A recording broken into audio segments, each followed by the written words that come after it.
Coming up on this episode of Nintendo Cartridge Society, the name on everyone's lips is Fire Emblem.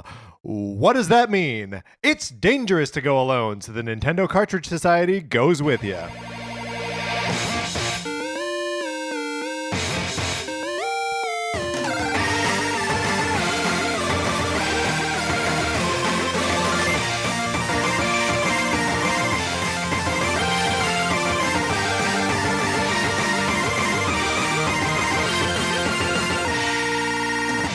Welcome to Nintendo Cartridge Society. My name is Patrick Ellis, joined as always by my co-host Mark Mitchell. Mark, how you doing? You know, I'm doing pretty well. That's great. How about you, Patrick? I am also doing well. You and I are both a little cold, Mm-hmm. transitioning right into the weather here. Yeah. And so we're both wearing jackets here at my dining room table. It's cold outside. It's cold outside. I saw today that we're at Mhm. like LA is at like 250% normal rain levels, like where we normally are at this time of year. That tracks. It has been raining a lot. We are currently experiencing Winter Storm Leo. It has a name. Oh, that's nice. Yeah, and it's Leo. I'm choosing to believe that it is named after the Imperial General from Final Fantasy VI, General Leo, who of course falls to Kefka's horrible magic. Maybe the Emperor. I forget who at this point. My initial Leo reference was Leo the Lion from MGM.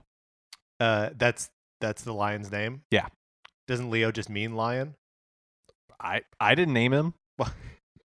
I was holding you accountable for it. Last night I was joking that we were in the middle of Winter Storm Michelle Leo. That actress, Michelle Leo. Is it Melissa Leo? It is Melissa Leo. That's a better joke. So sometimes when we're doing this show, like right now, we make some mistakes. So let's get into the debug. Mark, we messed some things up last week. One thing that we messed up, I said I thought maybe the IR sensors. Yeah, don't try to worm your way out of this. I'm- You may have said it. I did say it. I'm taking full responsibility. I was unclear as to where the IR sensor is on the Joy-Cons. There's just one on the Joy-Con R. There is not one on the Joy-Con L. And for this, I apologize. All right. Well, I also failed last week. I failed to mention that Dragon Quest VIII released on December 20th. Yeah. And I purchased Dragon Quest VIII, and Preloaded it. and I think last episode I complained how impossible it is to find release schedule for games. But here's one that I didn't have to look up because I knew it to be true. Let me ask you this. Have you started it at all? No. Okay. But it is sitting on your 3DS. Yeah, I will have to download like an update, that like unlocks it. But yeah, it's there sitting alongside Dragon Quest VII, also unplayed. So at this point, I think earlier today you estimated you have about 140 hours of Dragon Quest ahead of you. I think so, because the general consensus seems to be that Dragon Quest VII on the 3DS takes about 100 hours to get through the main campaign. And Dragon Quest VIII is definitely not that long. I'm hearing we can blow through the new Resident Evil game in 8 hours. So, I'm just saying. That might be nice. That might be nice. But what have you been playing, Mark? So I've been playing Star Tropics still. Oh, all right. Making my way through it a little bit. I'm really enjoying it. Yeah, great. I'm like in the ghost town village thing. Mhm. That's a tricky dungeon? Yeah, cave? Temple? I've been like making my way through it. I tried to do it without a guide for as much as I could, but and I don't even know if I've gotten to the point that you were talking about last week where it becomes kind of tricky and you might want a guide, but I busted the guide out. Yeah, no, I mean that island is where I would start to, because that's chapter 3, the third island you get to has so many of these different like discrete areas and villages and all like kind of an ongoing story that unfolds just in one little island. The thing I'm really enjoying about it is it's not obviously A Link to the Past is a much better game than this. Like the mechanics are more refined, like all that kind of stuff. Yes. But it feels more like a Link to the Past to me than it does The Legend of Zelda. Like it kind of, even though it's using the Zelda engine, it feels like a kind of like in between those two games. And I'm really enjoying that because when you think about it, we don't have on like home consoles a lot of 2D Zelda, like a lot of like top down Zelda. Yeah. We only had 3 of them, and then it became a handheld thing. Yeah, and so it's been fun to kind of like play this again. It's not a Zelda game. It doesn't play exactly like a Zelda game, but it makes me want to like it makes me want a Game Boy Mini because I want to play the top-down Zeldas. Yeah, I guess they're available on the Virtual Console. Yeah, the 3DS Virtual Console has a surprisingly high number of Zelda games because you can get the original Zelda, Zelda 2. You can get Link to the Past if you have a new 3DS. You can get the Ocarina of Time. You can get Majora's Mask. You can get all 3 Game Boy Zelda games. It's just so many games. Now, is Star Tropics 2, I know like so little about Zoda's Revenge. So does it look better or does it look about the same? It looks about the same. I think it's a little bit improved where it has like the biggest leap forward, kind of 2 things. One is the storytelling is even more interesting because you're traveling through time. But also the control is loosened up considerably. The original Star Tropics, you're moving in a very strict grid, right? Like up, down, left, right, 1 block at a time. And ditto the jumps are exactly like that. In Zoda's Revenge, you can move on diagonals, you can jump diagonally, you can jump not the full like space. So like everything is a lot less like digital in his movement. But it generally looks pretty much the same. And I think Star Tropics looks pretty good. Yeah, an NES game. I think it does too. So in general, is Star Tropics 2 considered a better game than Star Tropics? I'm really not sure what the like consensus is on Star Tropics. What's your feeling on it? I like the original. Well, I think I had Star Tropics. I mean, obviously I had the first Star Tropics first. It came out first. But I was like in love with it when that game came out. And by the time Star Tropics 2 came out, myself and everyone had already moved on to the Super NES. So like it came out at a time that probably makes me look on it less favorably when I look back. But it's a really good game. Like it's probably just as good as the first one. Now that I'm like playing Star Tropics, you see people like wanting a Star Tropics reboot, like a full 3D Star Tropics game. Yeah. I don't really know that I understand the point. It would just be a cool thing to explore. Like, you're not quite to where the game gets super weird yet. In the 4th chapter, you're swallowed by a whale, and the whole chapter takes place in the whale. There's a chapter where you have to play like a giant pirate organ, and like you pick up the clues about what notes to play from this pirate captain's parrot who's like singing a song. It's got so many like smart, cool, funny, weird things about it that like that is such a part of like Nintendo's brand now that it would be cool to see them go back to it and like really amplify that weirdness in a new space. I mean, it sounds like what we really want is a 3D Mother game. Oh, of course. Yes. I mean, that's another thing is that it does feel a little bit like Mother, right?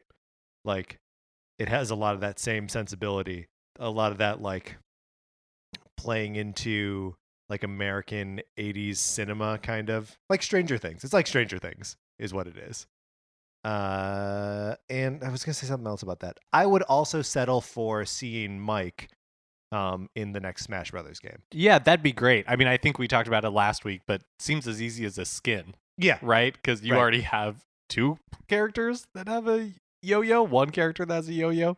Yeah, I mean, does Lucas have a yo-yo? Ness definitely does. Yeah. Well, what have you been playing, Patrick? So I've been playing. So we're going to talk more about Fire Emblem later in the episode because there's a lot of Fire Emblem news.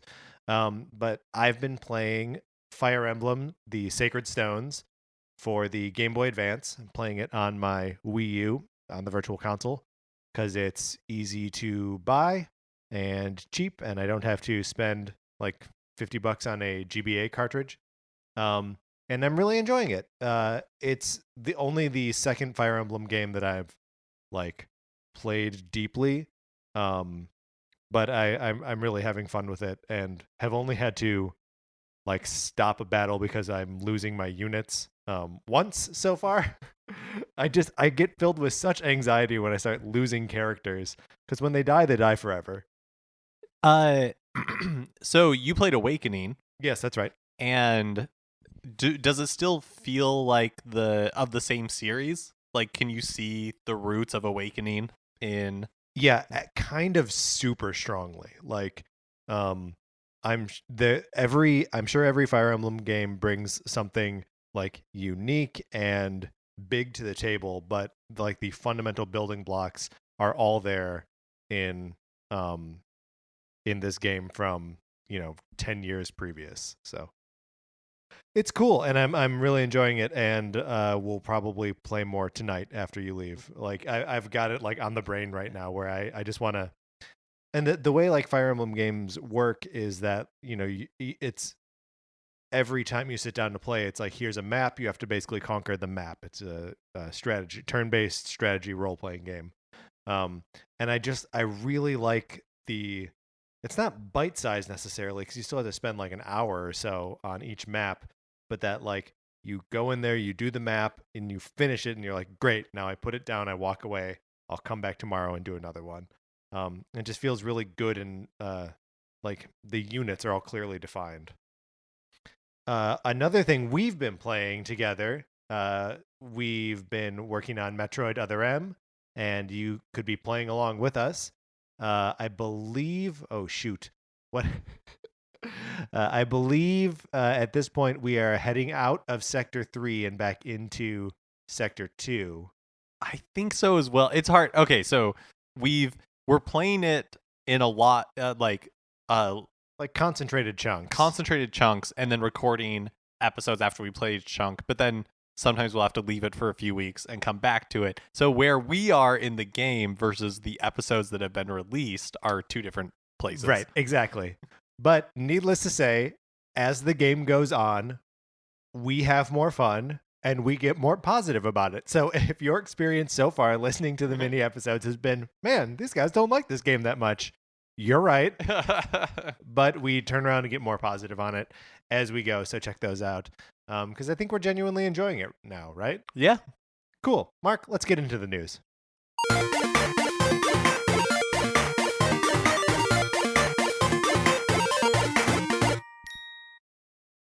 So Shovel Knight Treasure Trove will be coming to the Switch, available in the launch window. Still unclear exactly what that means. Right.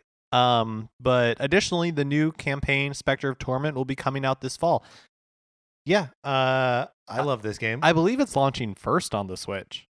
The Treasure Trove. Oh, the Treasure Trove. So the Treasure Trove is just the new name that they're giving to like all of the Shovel Knight content, right, packaged together. And there are then going to be just like the 4 campaigns. The original one that is just the Shovel Knight campaign, this Spectre of Torment, which is coming out in the fall, and the Plague Knight one, Plague of Shadows, which has been out for a couple months now, which is only okay. I had a really tough time getting around Plague of Shadows, but I'm excited for this next one and for the King Knight stuff, and we'll happily play the Shovel of Hope, something like that. Whatever the original campaign is called, I'll totally play that again. Yeah, one thing I think is cool is I believe they Kickstarter backers for the game still get all the new content for free.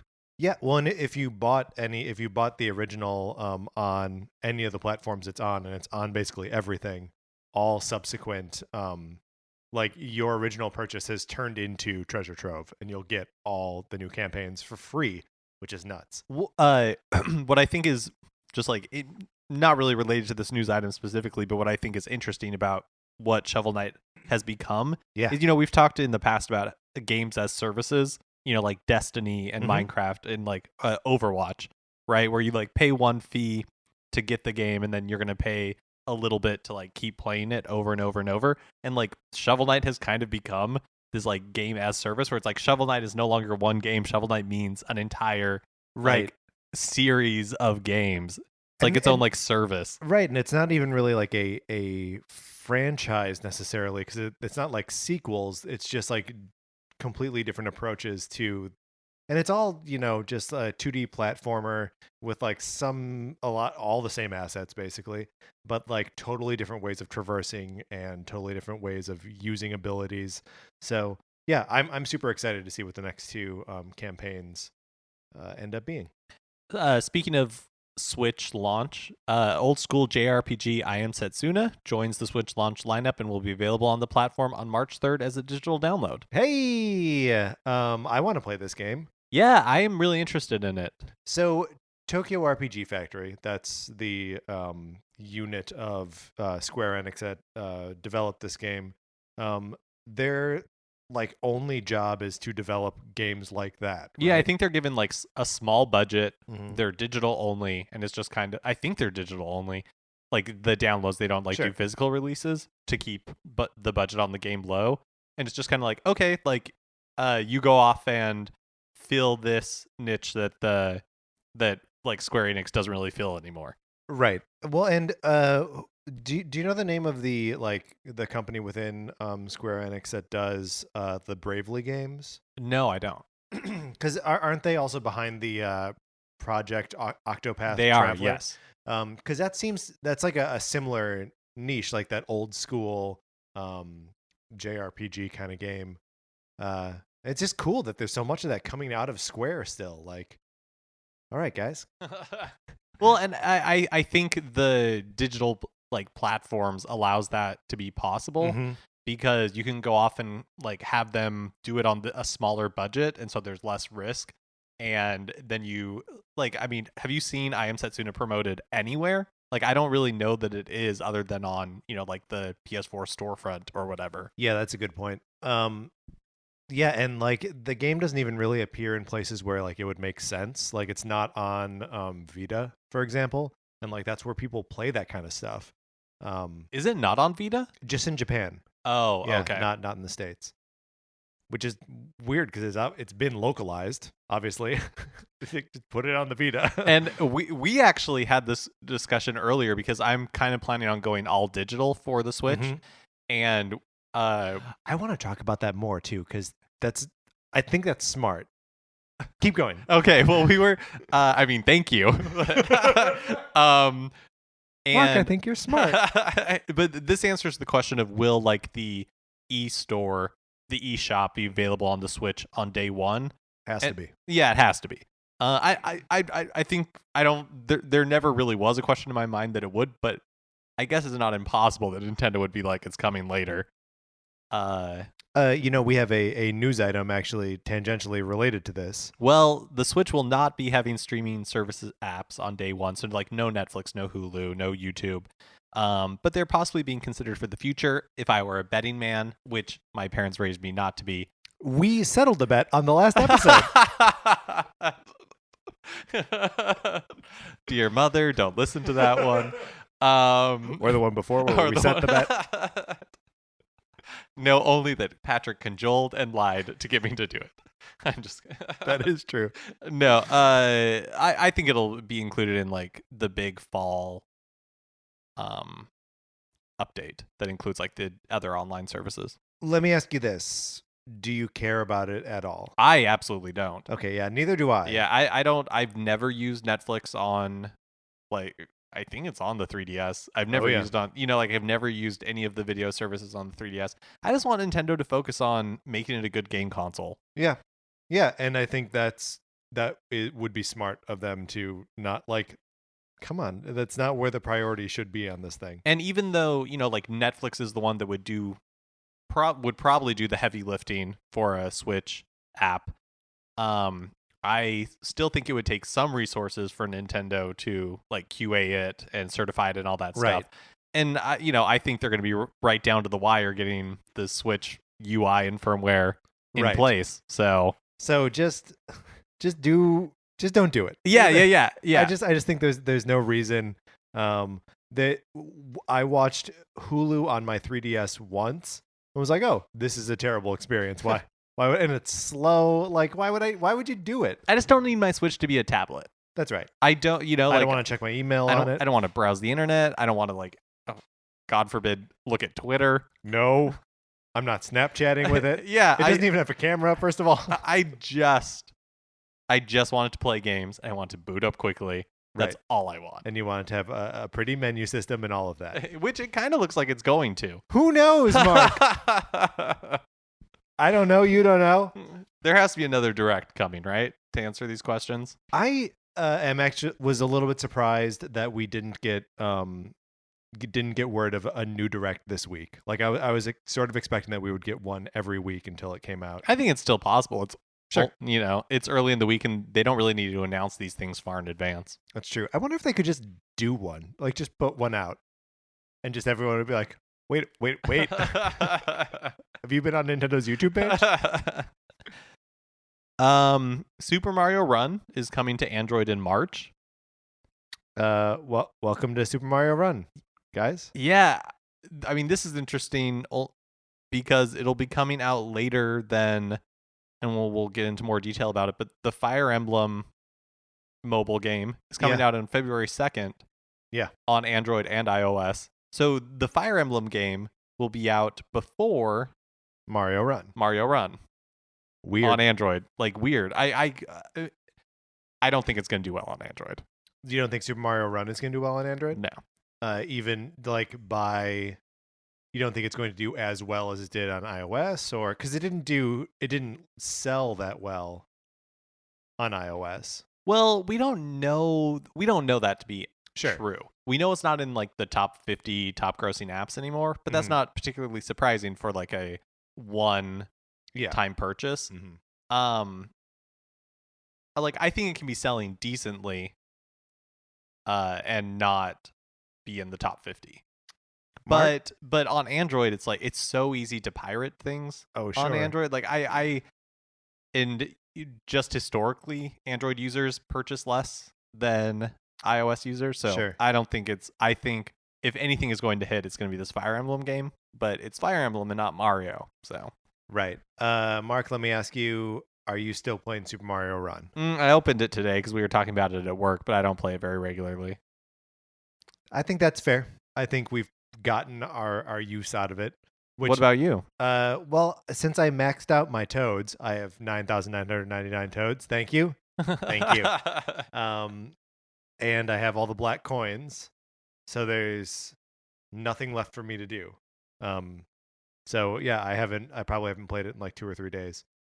Sarah was asking, and I tried to look up the answer to this, and I think she's just screwed. But she wanted to know if there's a way that you can delete the game, but keep it so that it remembers your town, your kingdom, and like remembers basically your game data while deleting the game. And I don't think there is a way to do that.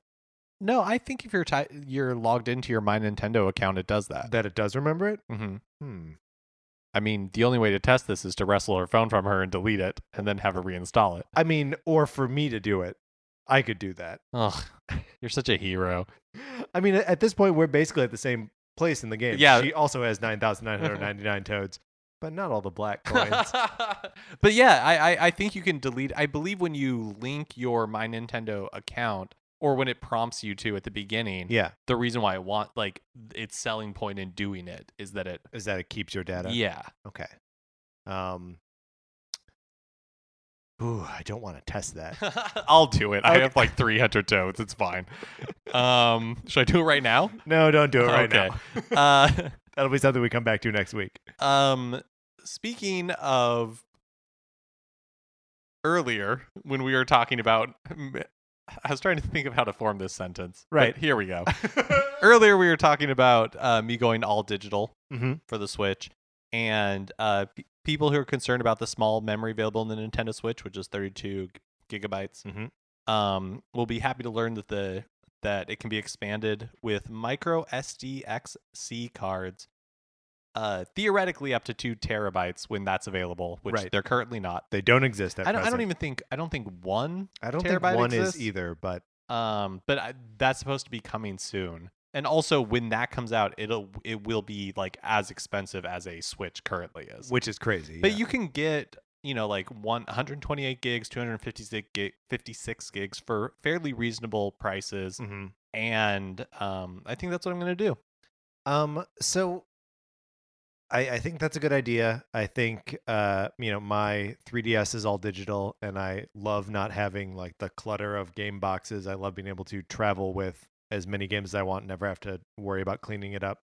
Um, but I was thinking about like buying a Switch and buying an extra set of Joy-Con, and like maybe depending on like what your household setup is, buying another dock for the system. Like I was thinking about, we have one in the bedroom and one out here, and it doesn't take very long before it's just like buy a second Switch, because like the dock itself is $90, the pair of Joy-Cons is $80. So right there, you're at $160. You're more than halfway to just buying the second Switch. The launch does get really expensive fast. Yeah. What I'm planning on doing is I'm not buying like additional Joy-Cons up front. I'm not buying a dock. I'm not buying a carrying case. I'm not buying anything until I need it. Right. Right. So like if I get to the point that it's like, oh, I want another dock, I'll buy one. If I need more Joy-Cons, I'll buy them then. And so I'm going pretty minimal. I'm just getting what's in the box. I'm buying an SD card, and then I'm gonna download a couple of games. But I think that is strictly my launch plan. That's a pretty good plan. I'm still debating what I'm gonna do game wise, because that sounds so attractive to not buy any physical games. I mean, I also think it's possible day one that I won't be able to play anything because Nintendo servers will just be a mess. Yeah, what a great point. And so like downloading like 17 gigs from the eShop might just be an all day. I mean, I guess if I'm able to pick it up at midnight, my pre-order, and then like go to sleep, and the game will maybe be halfway done. I mean, our experience with downloading Metroid Other M was not a speedy. No, Metroid Other M took like 7.5 hours to download. And that was when, I'm going to hazard a guess, nobody was using, Nintendo's online. Yeah, I'd say no one. I'd say yeah. I'd say yes. That's no one is downloading it. Also, is there any way to hardwire a Switch into the internet, or is it Wi-Fi only? So my understanding is that yes, like you remember the old Ethernet connector that you could use on the Wii? Yes. Apparently because it goes into USB port, right? And so I think apparently that'll work on like the Switch dock. Like you can plug it into the back of the Switch dock, and then you could plug your Ethernet cable into there. I think, but this is based on like half-read tweets, right. So I don't know. So like you read 70 characters of the tweet. Yeah, I was like scanning them, like doesn't really apply to me. Man, because that assumes that you still have that thing lying around. Right. I mean, I feel like it's like the like the SD cables for the Wii. Yeah. It was like that was impossible to find. It theoretically existed, but well, good. Good. I'm glad we don't have this information yet. In an interview with IGN, Breath of the Wild producer, you want to hazard a guess here? Eiji Aonuma? Well, that sounds good. Yeah. Suggested that the upcoming Zelda title may not be the only new entry in the franchise of Switch hardware. I personally believe this to be the case because it's like a Wii situation where this was supposed to come out on the previous generation, so it follows that they would have time to make another one. Yeah. It feels weird to say I hope it's not the last one when like we have no idea how the Switch is going to perform or even what it feels like to hold one. But yeah, I mean, obviously I'm all for more Zelda. It'd be cool if it's kind of like a Majora's Mask type thing, where they just like a direct sequel. Yeah, or even they're just like, all right, now let's use this engine and get weird. Yeah, let's get weird. So, do you think that the Zelda developers ever get sick of developing Zelda? Well, Aonuma has been doing the Zelda games since, I want to say, since Link to the Past. And they're just back to back to back to back to back. Like He's it's just like you finish the Mhm. Zelda game, you just roll right into another Zelda game. Well, when I forget where I read it, but uh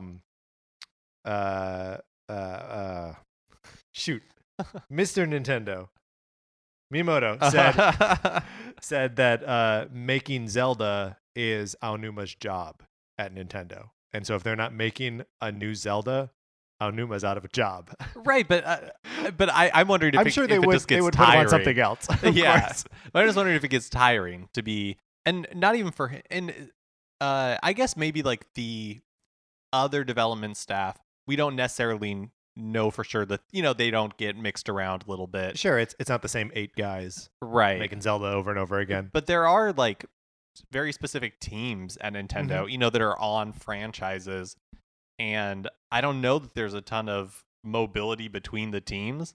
So I just don't. I mean, I don't know. I don't know if it would be tiring to be like, okay, we finished this. Let's take a 2-week break and then let's like Do another one. Yeah. The thing is that like all the mainstream Zeldas are so different from each other that like the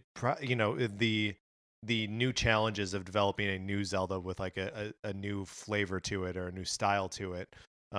Wind Waker is so different from Ocarina, and Twilight Princess is so different from Ocarina. But Wind Waker. That like it would make sense to me that it would be like an exciting new way to interpret the lore that you had established last time. When Mario was taken over for the Galaxy games by Nintendo Tokyo, Mm-hmm. like it's not that the Mario formula had gotten stale, because 64 was very different from Sunshine was different, but No, you're right. There is like a new, fresh energy to Galaxy. yeah, and I'm not like Breath of the Wild seems very different from pretty much any Zelda that's come before. So I'm not saying that Zelda has become stale, but I do wonder If Zelda has become stale. Yeah, a little bit. So I think final piece of news here is just that there was the Fire Emblem Direct, which announced 4 new Fire Emblem games. We will be getting into that in our like main topic of the show in more detail. So you're already listening to the show, but let's move on out of the news.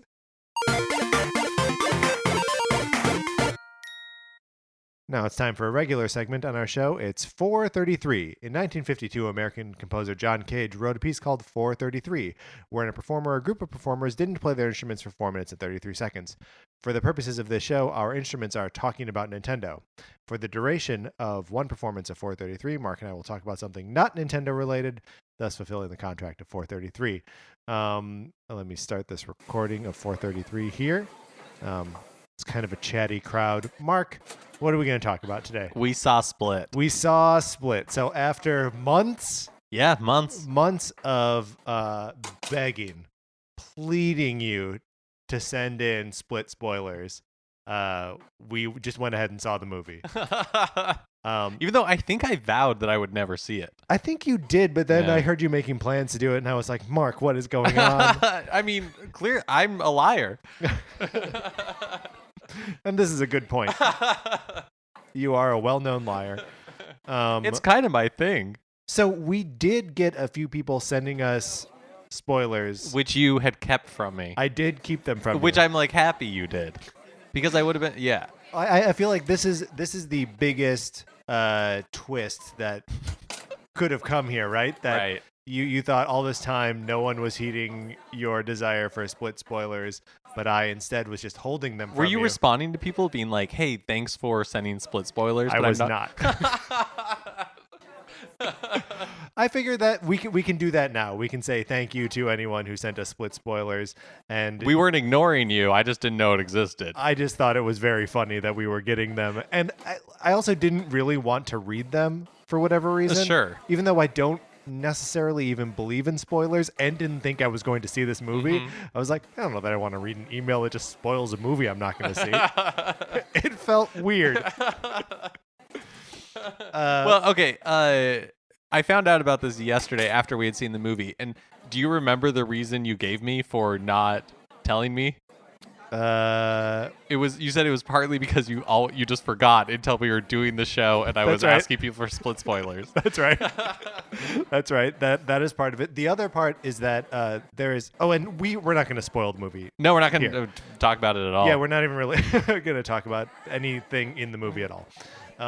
But all of the spoilers that we were sent were like paragraphs, like people like setting up like the premise of the movie, and which makes sense. You would have to, because like you can't just like. It's not as clean as Bruce Willis was dead the whole time. Yeah. You can't. It doesn't work the same way.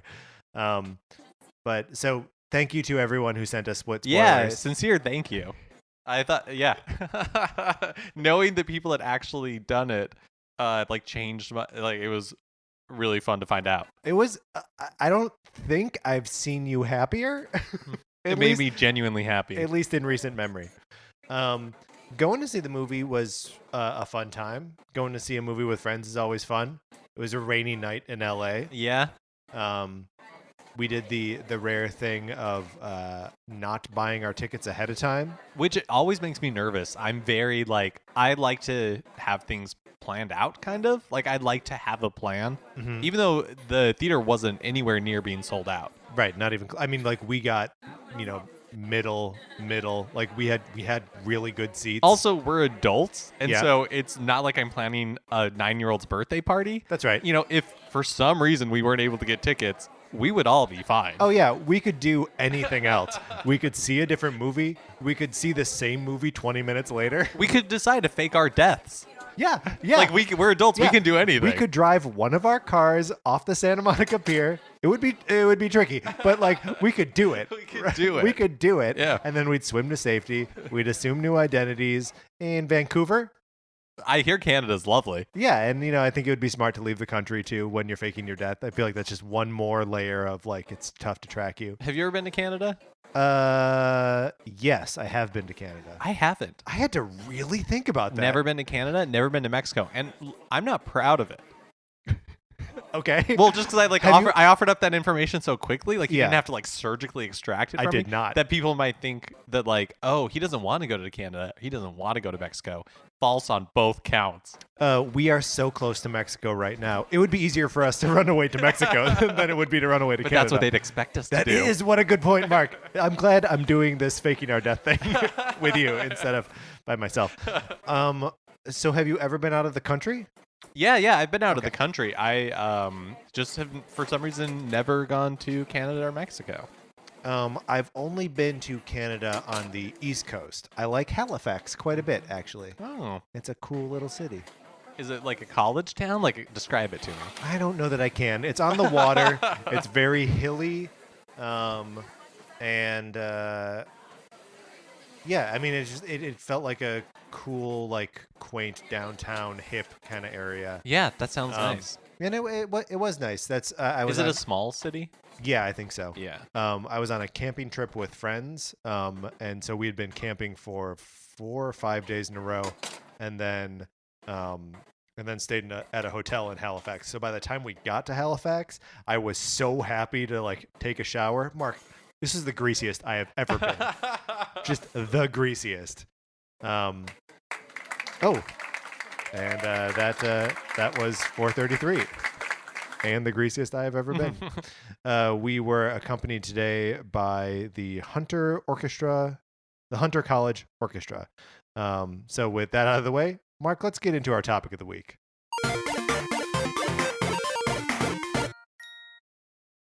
Fire Emblem.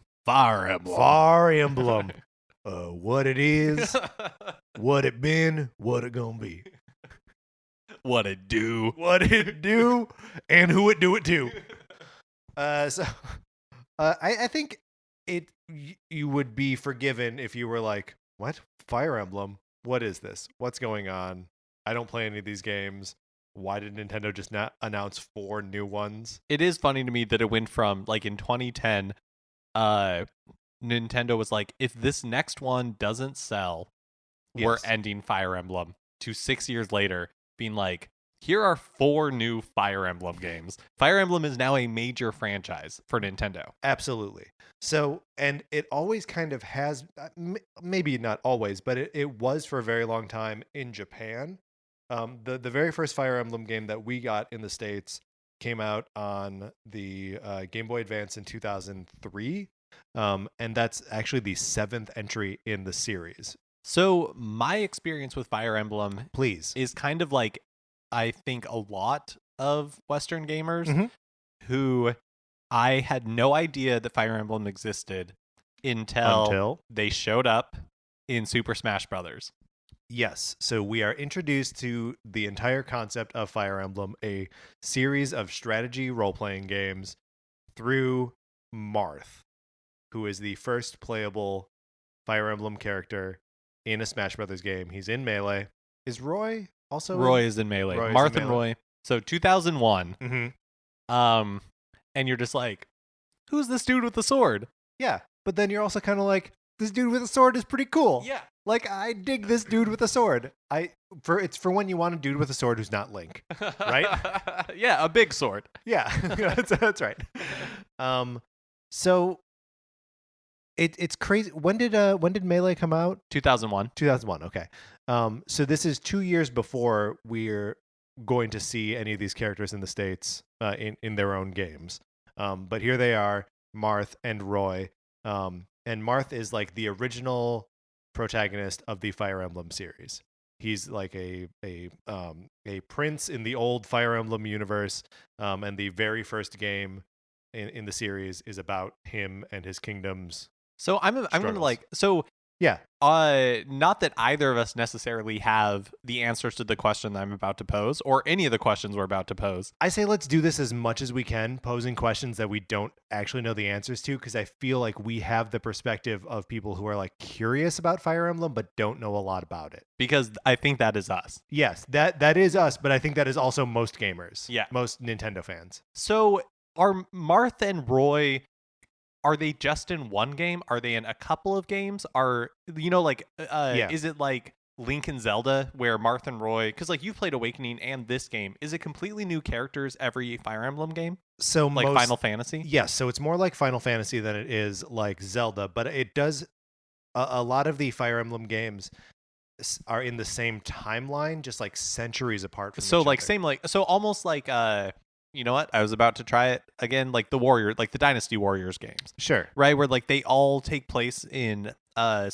historically fictionalized version of like Japan or China, and but they might take place in different dynasties type thing. Yes. Okay. And also, like on top of that, there are also direct sequels and remakes and side stories.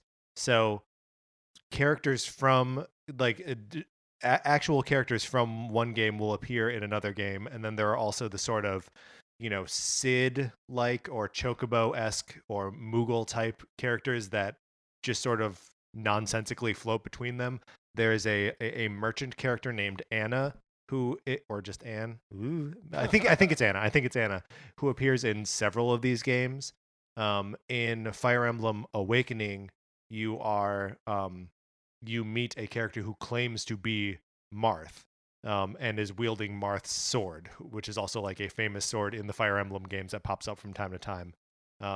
So like even the name Marth carries a lot of weight in that universe, even if the game you're playing, takes place 1,000 years after the original Fire Emblem. Do you know is Marth from the original Fire Emblem? Yes. Okay. Yeah, he's in OG Fire Emblem, and then therefore also in the remake that appeared on DS, which is just called Shadow of the Dragon, Shadow Dragon, I think. Shadow Dragon. I forgot what I was gonna ask. Great. Okay, so how do we want to approach this? Do we want to talk about what?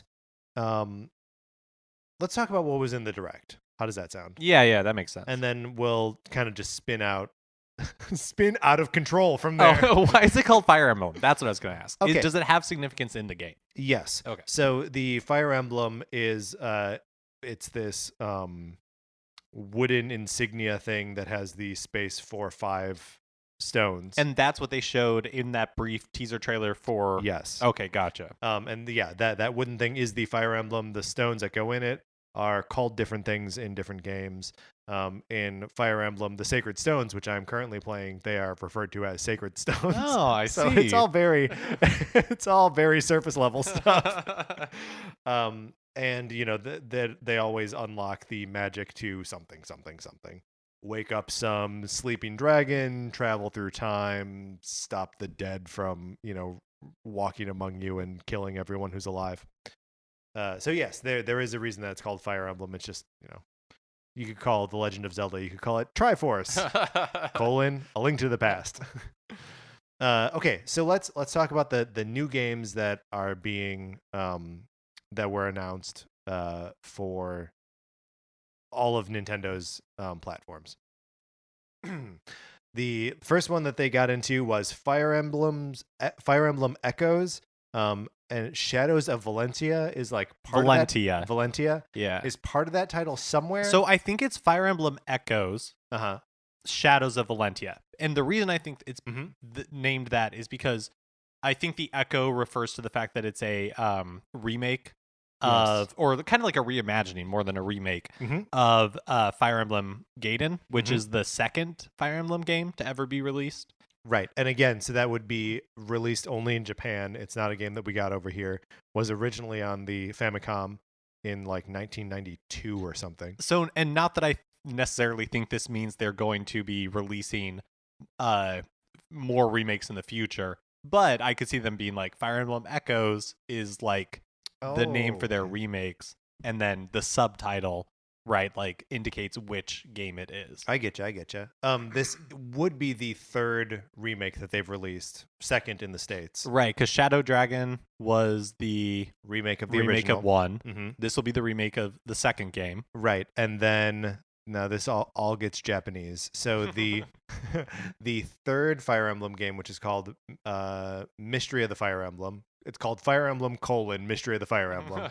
Was the first one released on the Super Famicom in 1994, and then it was remade on the DS in 2010, and that's called Fire Emblem: New Mystery of the Fire Emblem. So you might be asking yourself, why did they go from 1 to 3, and we are just now getting a reimagining of 2? And again, my understanding, based on partly what we've seen in the Direct and what we've what people have talked about who are more familiar with the series in Japan have talked about afterwards, is that Fire Emblem Gaiden is kind of like a Zelda 2 almost to The Legend of Zelda, where it plays with the same ideas, but it is more experimental. Yeah, so I mean, I was talking about this a little bit when just discussing my experience with Sacred Stones, that like everything is very like mission based. You go in, you do the mission, and then you close it up, and you're done with that. And it looks like Gaiden and you know, by extension, this new one, Echoes, is a little bit more exploration based. Like you can go into dungeons and actually have like one-on-one kind of encounters. And it looks like there's towns. Yeah, like that kind of thing. Yeah, which is all, you know, totally different for the Fire Emblem series. This game is also being released alongside a pair of amiibos that feature the two protagonists, and their names are Alm and Celica? Celica? Sure. So, and they look really good. I know I covet amiibo more than you do.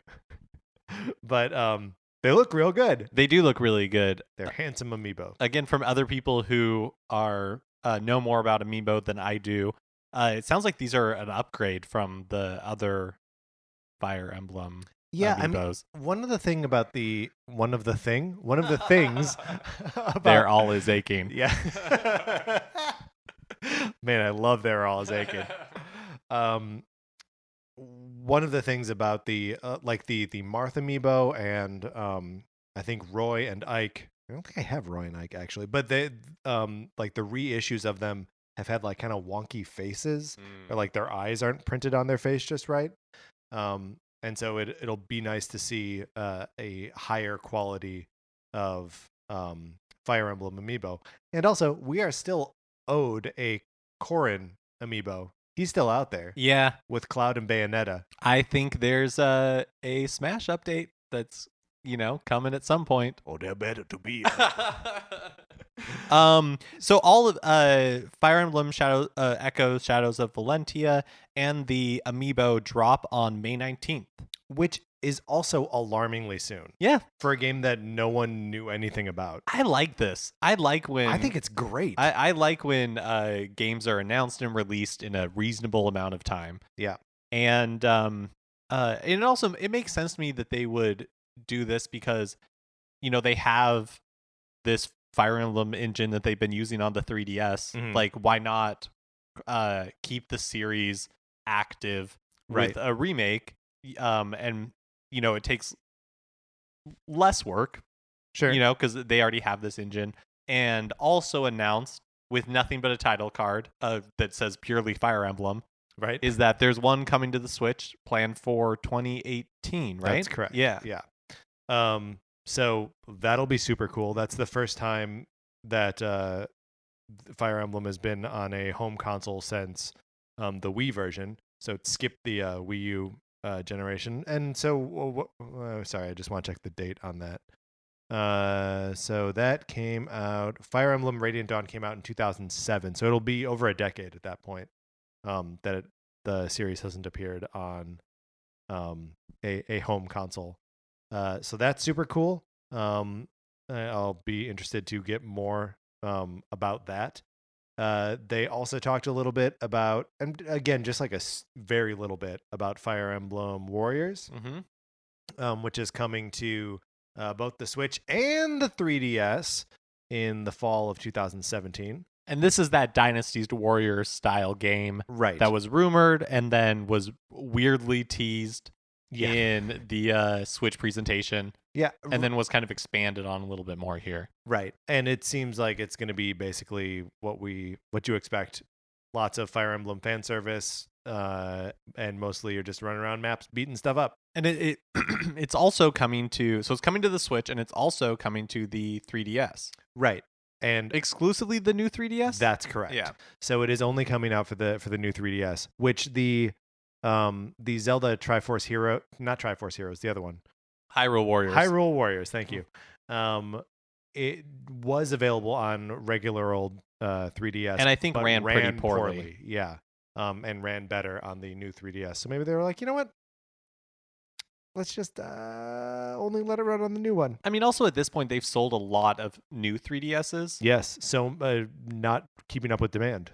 So, yeah, it would make sense that they, between that and the Switch release, that there's no reason to have it on the original. The 3DS version of Hyrule Warriors kind of became the definitive version. Like, it was getting updates long after the Wii U version stopped getting updates.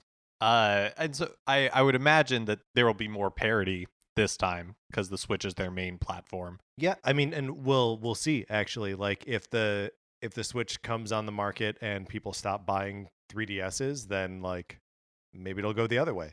But it's so weird that they've got a 3DS game coming out after the Switch comes out. So like they're clearly not giving up on that platform. Yeah, I mean, there are a number of 3DS titles coming out this year that, like the weird Pikmin side-scrolling game is also coming out. That Ever Oasis, that it's like a role-playing game that's also going to come out at some point this year. Yeah, I mean, there is still library on the horizon for 3DS. So the last piece of information, and the one that they kind of spend the most time on in this Nintendo Direct, was Fire Emblem Heroes, which is the entry in the Fire Emblem game on mobile. So at first they just said available on Android February 2nd and iOS soon. And then like a couple hours after that, they were like, no, it's all coming out February 2nd. Yeah, it was really weird. Mark, what's going on there? It was really weird how that all went down. I have no idea. Like, why would... I have no idea, because it was literally hours afterwards. So it's like, why not just edit that card, because I don't even think there was narration that said these words. I don't think so either. Yeah. Yeah. I have So no idea. they still just had to narrow that thing down. Somebody, yeah. So, Mark, what are your impressions of Fire Emblem Heroes? Not for me. Not for Mark? I mean, I will check it out for sure.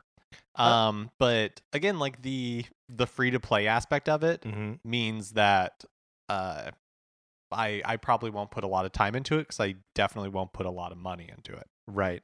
I will confess to being very excited about this. I like that it looks like Fire Emblem. I think that's cool. It looks like it plays exactly like Fire Emblem, just on a much smaller map. And that everything, there's no like scrolling around on the map. It's all just the screen will fit in your hand, and it's like a 6x8 grid or something like that, with all the normal like rules of how to engage in combat in Fire Emblem. And the game is also it's like got a sort of like reaching through dimensions, picky choosy sort of element to it, where you're taking characters from other Fire Emblem games and building your armies out of them. And at the moment, there is a website up where you can go and start recruiting characters from those games into your army, one a day, until the game releases. So I've been doing this. I don't know if you have. I haven't. It's fun to do, if for no other reason than you can either have it randomly select a game and then you pick a hero, or you can pick a game and then choose a hero within it. And there's like, their little bio there, and you can like learn a little bit more about who everyone is, and all of that stuff. So right now, since I've only really played Sacred Stones and Awakening, my team is mostly those characters at this point. But like, I'm going to pick up a Marth. I'm going to pick up an Ike. I'm going to pick up a Roy. Probably a Corrin as well. But yeah, I'm having fun with just the recruiting aspect of it right now. From a business perspective, this seems like the game everybody wanted Super Mario Run to be. Sure. In the sense that it is free to play. It has microtransactions. So there won't be any angry reviews on the App Store, that people have to pay $10 up front. It means it can generate money endlessly. It has something that I guess in Japan, and I'm sure I'm pronouncing this wrong, something like similar to like gacha. Yeah, what is that? Just based on the Direct and stuff like that, it seems to work kind of like loot crates, where you spend money or in-game currency to purchase like items that have a random, there's like a random chance it'll be like the item you want, or it could just be like an item like any loot game, sure, right? Where it's like you get, it's either rare or right. it's like normal or like super rare, and so the more you buy, the better chance you have of, if there's like a 1 in 1,600 chance of getting the item you want, then you buy 1,600 until you get it, right? Or fewer and get it earlier, right? But it's rare that, and it's all digital, so nicely done. And so yeah, I think I don't necessarily know that it'll have the cultural impact that Super Mario Run did, because Fire Emblem, even if it is now a major franchise for Nintendo, obviously doesn't have the cultural cash that Mario does. But in the long term, it may turn out to be more profitable. Let me ask you this: is it weird, or like, are you at all worried that Nintendo is putting like a lot of faith in the Fire Emblem franchise to, act as an ambassador on mobile devices, and as like a big game to like draw people over to the 3DS and the Switch, that like that's an avenue in? It seems so specific and so niche.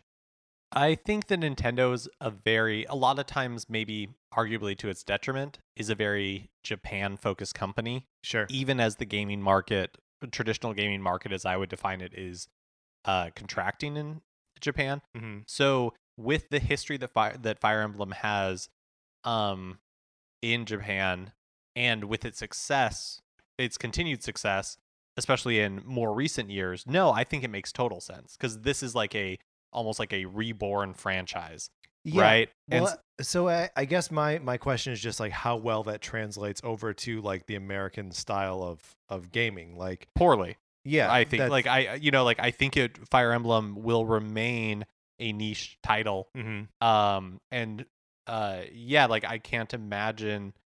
I mean, how many of these similar types of free to play games are available on the App Store right now? You would think a bunch, right? Because Yeah. it seems like an easy genre to develop for, like, And it's a very popular genre in Japan, so Mhm. those companies are already, like a lot of those games are available on the American App Store, or like Western app stores. They're just harder to find because nobody knows what to look for. Yeah. And I think that's one advantage Nintendo has, Mm-hmm. is they have the Nintendo name, and so like it's already being promoted on the Google Play Store, just like Super Mario Run was before Super Mario Run launched on iOS. Yeah. But yeah, no, I mean, I think it doesn't make sense to be betting on Fire Emblem to be a major franchise in the West, but Nintendo's never really been focused on the West. Yeah, and I mean, I guess in fairness to Fire Emblem, just as a franchise, the most recent one sold really well. Fire Emblem Fates Yeah, I sold mean- really well on 3DS. Meaning what? Meaning you want like numbers? No, because I don't think we have those. Right. Right. Like, or like reliable numbers. I don't think we have. But The month that it came out, and this is just me remembering now, so we might be old fact checking Patrick's this later. reminiscent moment. Now, in my younger days, no, that the month it came out, if they had just combined the two different versions of the game that sold, that it would have been the best-selling game of the month. Period. I think that's great. Like, I definitely think it's a franchise on the rise Mhm. in the West, and so that's another reason why I think we're seeing so many of these games. It's like when you have that goodwill, you want to keep building Yeah. on it by keeping Fire Emblem out there and like keep putting out good games that people want to play and keep growing the franchise. But I still think, I mean, especially with how games, depending on when it came out, Yeah. that could mean, Yeah, that could mean everything. like, so I mean, I don't think it's the worst idea in the world to be doing all of this in the West. It's not like a blitz of like Dragon Quest games where the West has consistently said, who cares? Right. It's more, I would say it's a little bit closer to, obviously not on the same scale, but like to Pokemon, because they both play very Japanesely. You know what I mean? well, what do you mean by that? So just that they're both games are turn-based. They're both slow. They're both focused really heavily on design. Like they're both games that don't come out of the States unless they're being like intentionally retro. You know, they're both very Japanese games, and like I know Pokemon has so much other stuff going for it, right? Like it has this, people have nostalgia for it, and there's the cartoon and the movies and stuff, and also just their designs are poppier and catchier. So, but it just in terms of like raw gameplay, they feel very similar to me, I guess was where I was getting with that. No, that makes sense. I also think, and again, this is going back to like the business perspective of it. I think what's happening with games is very similar to what's happening with like TV Mm-hmm. or pretty much media in general, where there's this like stratification. Yeah. There are guaranteed blockbuster titles that you put a ton of money into, and they are going to make you a ton of money. Right? We now expect certain franchises to make $1 billion in We theaters. expect it. You expect it, Right. Star Wars has to. That's make absurd. $1 billion. Yeah. Like that's incredible that we've gotten to that point.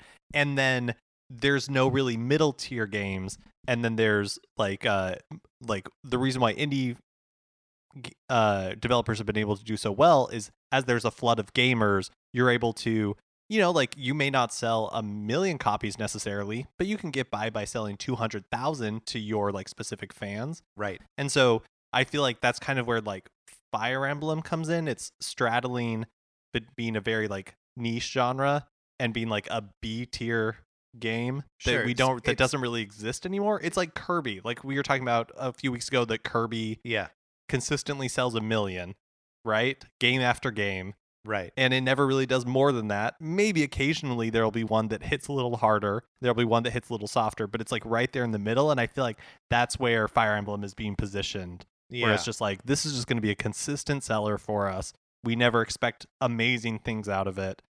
And I honestly think that's kind of like where handheld gaming that's what it's grown into, is just like consistent hits, consistent like medium hits, doubles, right? Yeah. And I think that's this is kind of getting off topic, but I think that's where the Switch can succeed, is just like by picking up that same momentum. Yeah. And then occasionally having the mega blockbuster. But I mean, like the 3DS also has those mega blockbusters too. Like it has a Mario Kart, it has a Smash, it has Pokemon. Right. No, absolutely. Yeah. I think you have like any platform has to have both, just like any movie studio has to, unless you're Disney and you are just, and then you have like $6 billion movies in a year or something ridiculous like that. Zootopia and like all of the best animated movie nominees from this year, except for like Kubo, are Disney movies, right? Like Zootopia, Moana, and was there a Pixar movie too? Finding Dory. Yeah. So three of the nominees for best animated, and of course all of those killed at the box office. Yeah. So what are we talking about? It's Hollywood Minute with.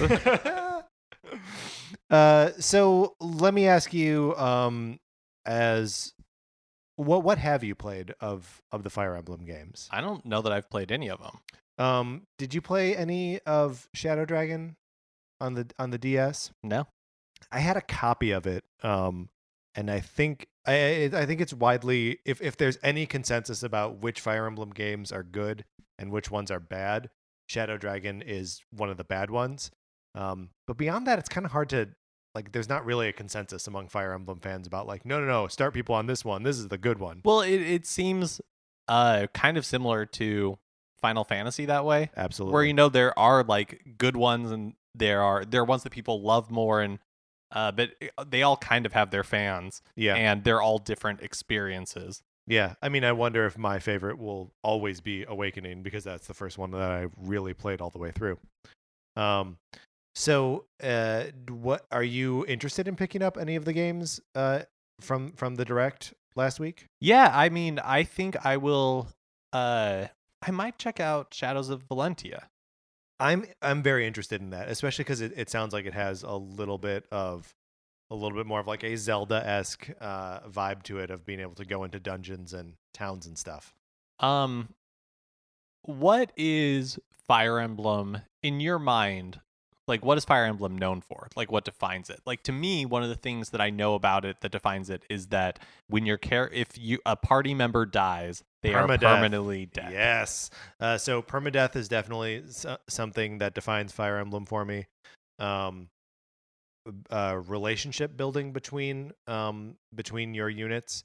I think this is something that this game actually does better than any other strategy games that I've played, is that it plays into the permadeath thing, where the relationships that your characters are building actually feel meaningful in a way, that not only are they talking to each other in unique conversations that like only this pairing of characters can have, but then they also make each other stronger. So like if you have these two characters paired up and they're like just fighting side by side, that they'll give each other a little bonuses to their stats. Does that feature as heavily in Sacred Stones as it does in Awakening? It does not feature as heavily, but it's there. You have to actually have the support conversations during battles, which is a little like, I want to fight. I don't want to watch you guys chat. I'll do that later. But yeah, Awakenings achieves it. Does like an almost perfect thing with it, because there's a time travel element where the children of the characters that you're playing as in like the first half of the game travel back in time to help you like stop something. So like you have to start pairing up your characters so that they're going to have those children in the future. And so all of the mothers are set. And so who the father is depends on your choices. You can ship them with any of the available men, and that'll affect the stats and skills of the child when it travels back in time to meet you. Oh, that's really cool. Yeah. But and then they also are able to form stronger relationships with each other. Like families can form stronger relationships and give each other better stat boosts. But so like when a character dies, that's like a potential father that died, a potential mother that died. And then if the mother dies, the child's never there, you know? So like there's so much like the who the characters are and who they are to each other seems to matter in a way that I don't know I've experienced in another video game. So relationships is definitely one thing that is quintessentially Fire Emblem to me. There's the weapon triangle, which is like the kind of rock paper scissors system that axes beat spears, spears beat swords, swords beat axes, and just around in that triangle. That's just like something that's like built in. It's a very simple again, another like similarity to Pokemon, that you're like picking like, oh, I use this against that.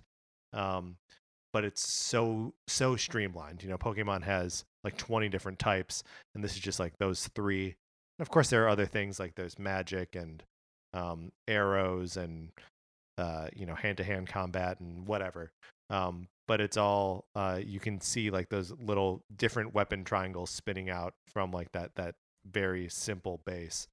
And then the storytelling in at least the 2 games that I've played, and just in reading plot summaries, they're all like Game of Thrones-esque giant continent where kingdoms are like battling to take each other over, and people are backstabbing, and characters die as part of like story beats on top of characters dying in within fights.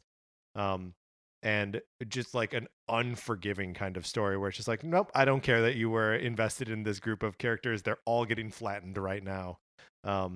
So it's kind of like refreshingly brutal for its like kind of poppy Japanese aesthetic.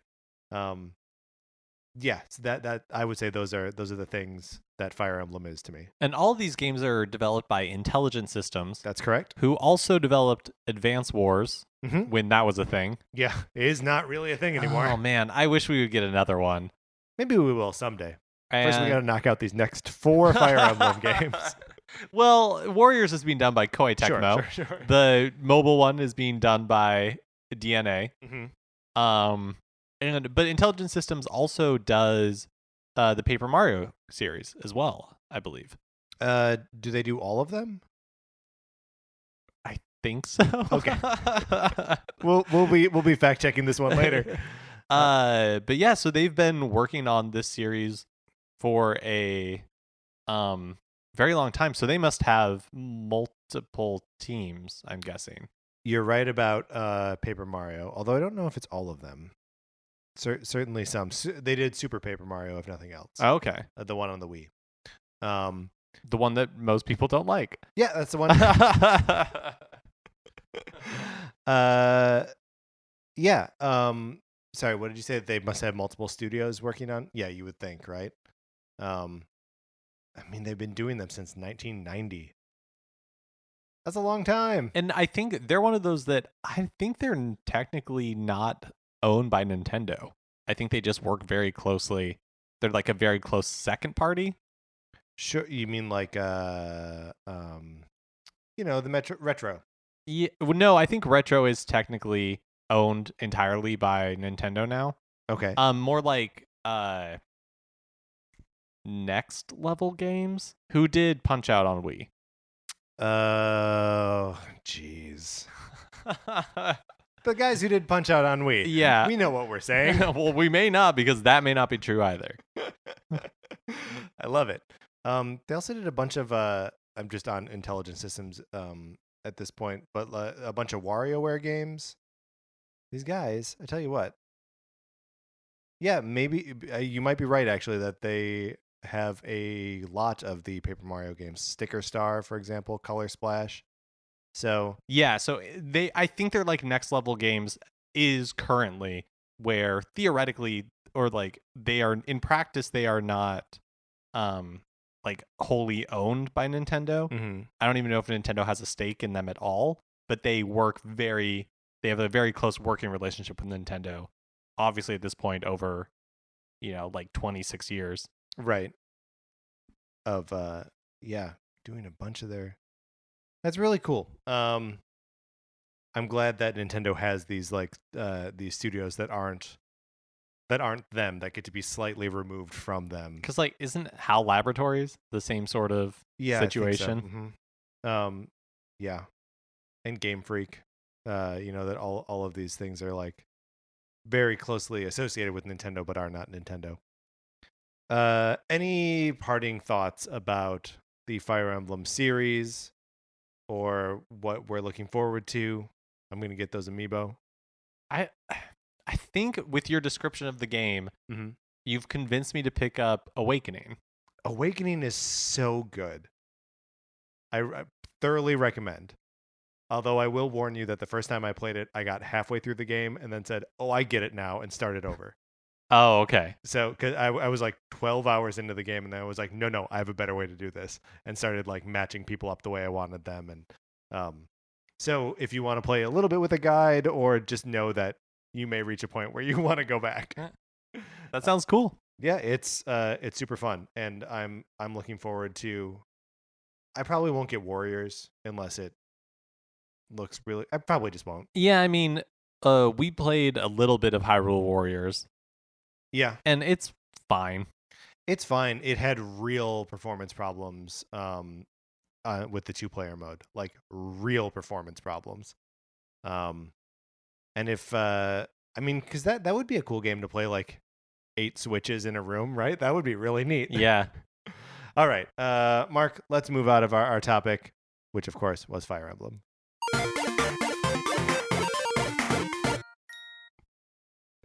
Boy, I hated that transition. I just hated it. We don't have any questions to discuss today, Mark. But if someone, hey, let me pose a question to you. If someone wanted to send us a question in the future, how could they do that?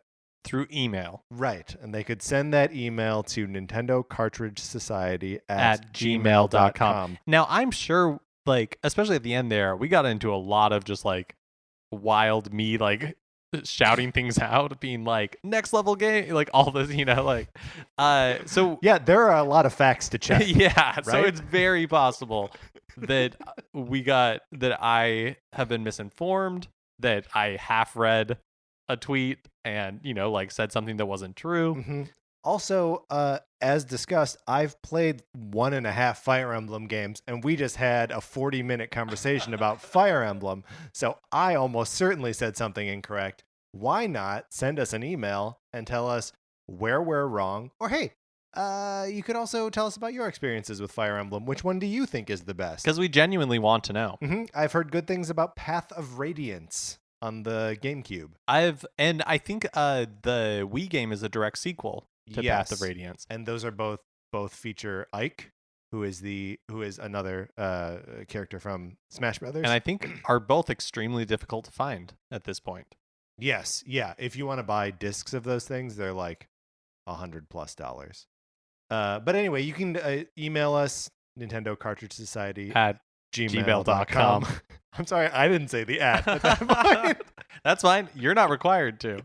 That's right. That's not part of my shtick. If you have a second, we would love for you to follow us on Twitter or check out the Facebook page. On Twitter, we are Nin Cart Society, and our Facebook page is just Nintendo Cartridge Society. And also, you could rate, review, and subscribe to us on iTunes. That helps the visibility of the show and all of that good stuff. Plus, Mark and I read all of those reviews, and we giggle about them. I don't know that we've giggled about them yet, but I promise you that we will giggle about them in the future.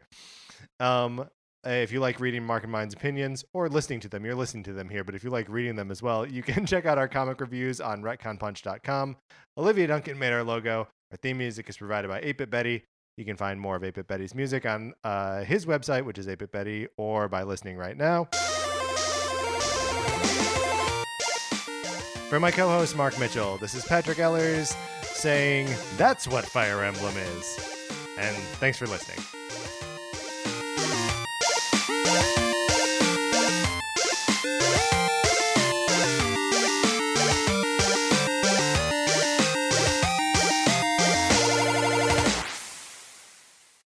What's a Creative Podcast Network?